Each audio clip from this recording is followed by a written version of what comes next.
should your right to freedom of speech trump a trans person's right not to be offended? You're certainly willing to risk offending me in the pursuit of truth. I'm just trying to work that out. I mean... Ha, gotcha.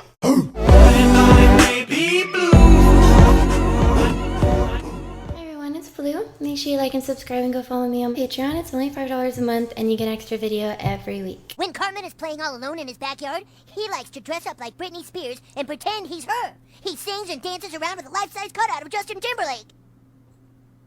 You saw that? Yeah, and I videotaped him doing it. Today, I'm going to be reacting to Jordan Peterson's best comebacks.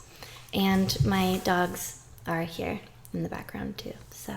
Well, but young men particularly seem to, find something in your message. I'm a young man. I'd like to be improved, please. Yeah. I want to stop being a pathetic weasel. Yeah, that would be good. Clean up your room. I don't know how you can go out and protest the structure of the entire economic system if you can't keep your room organized. What are the limits of that idea, though? Because you can have a lovely clean room, but if for my generation, we're looking down the barrel of climate change, we can't afford a house, some people can't get work, university education's unaffordable. Like, there are these huge, massive problems in society and the political economy that are also going to, screw us over in the big picture that the clean room isn't going to necessarily fix. If you're going to fix complicated problems, you have to learn how to fix simple problems first. I want to know, what is your answer to young people for some of the really big problems facing humanity, like the climate catastrophe, like economic crisis, like the precarious job market? Because I just don't, you talk all this much about individual responsibility. Most of us are never going to be able to afford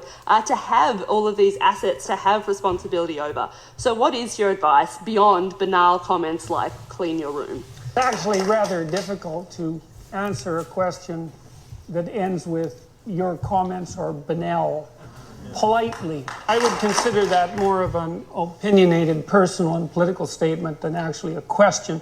So why don't you try reformulating that so that there's an actual question there.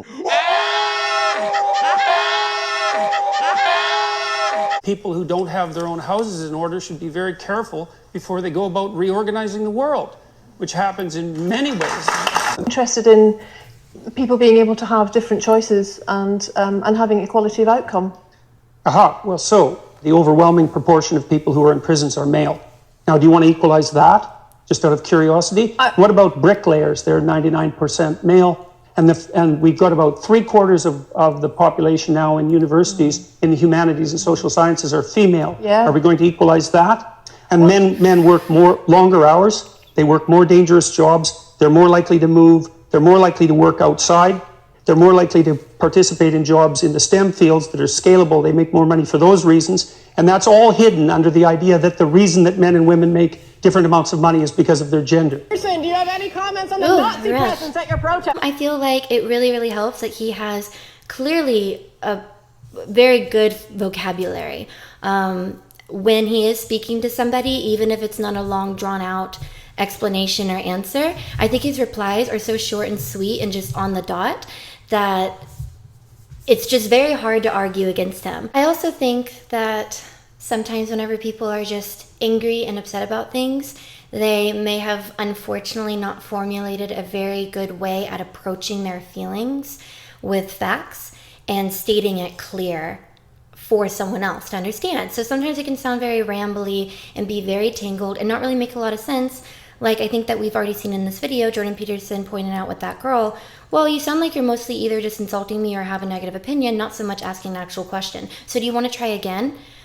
And it was just like, wow, mic drop. You weren't even really rude, but you just kind of snapped back. So I do think that that's also a very good example that is being set by this video. Sometimes people are just angry and they don't almost know, not why, but like how to explain their anger and what they want done. How are you going to tackle the world and the world's problems if you can't even start with this one little spot that's your responsibility, your bedroom, and cleaning it?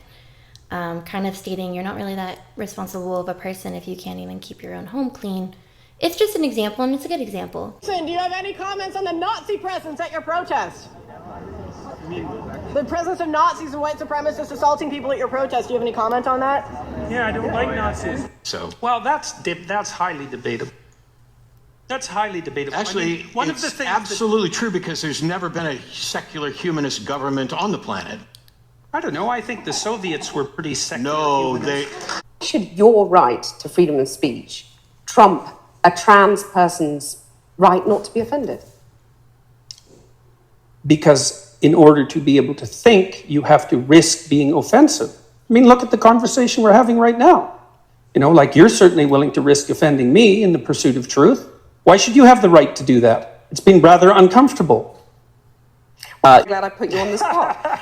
Well, I'm very glad that I've exercised my freedom of speech. You get my point. It's like you're doing what you should do, which is digging a bit to see what the hell's going on. So and that is what you should do. But you're exercising your freedom of speech to certainly risk offending me. And that's fine. I think more power to you as far as I'm concerned. So you haven't sat there and I'm just trying to work that out. I mean, Ha, gotcha. you have got me. I'm trying to work that. History. Written the idea that women were oppressed throughout She history is an admitted it. appalling theory. They haven't had a great time, though, have they? Who has had a great time in history? But men have had less of a Really? shitty Have time. they? Have A they? lot of By the what time. standard? By what standard? Well, I'm just saying if you're a woman... How about it war? It took longer for women to get the vote, and women belong to their husbands, and in this country, one woman dies every week from domestic violence, a man dies like once a month, I believe, from that same cause. Like, aren't there some clearly obvious things that women are victim of as a result of their gender? There are inequalities in the catastrophes that the genders are subject to. And so, look, first of all, there's some things we got to get straight. History is a rough business. Everybody had it rough. In 1895, the typical Westerner lived on less than $1 a day, which is absolute poverty by today's standards, right? And so people were brutally poor for almost the entire course of human history. It was rough. You say, well, did men or women have it worse? It's like, well, you know, that's a complicated question. But one of the things you can say is everybody had it pretty damn bad.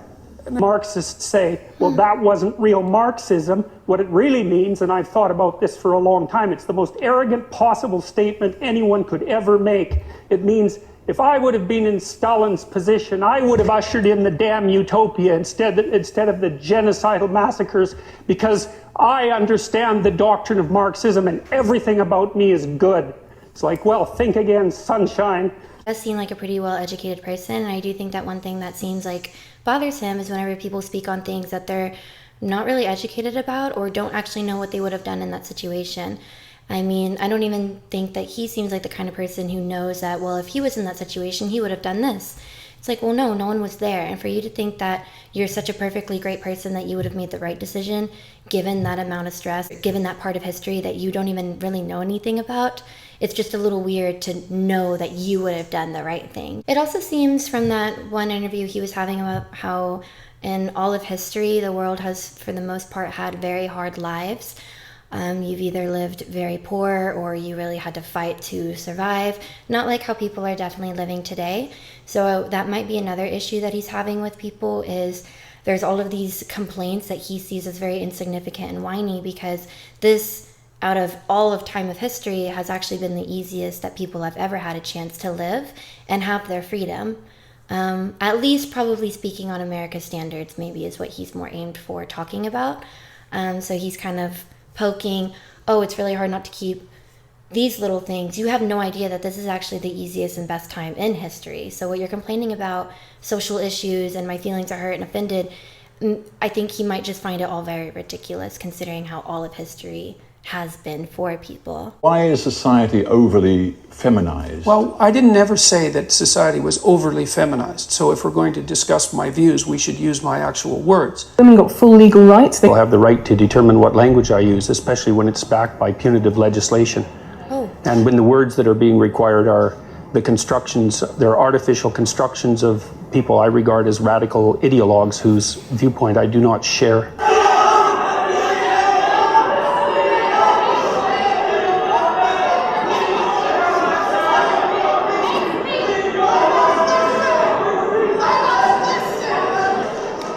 That's pure narcissism at work, by the way. Oh,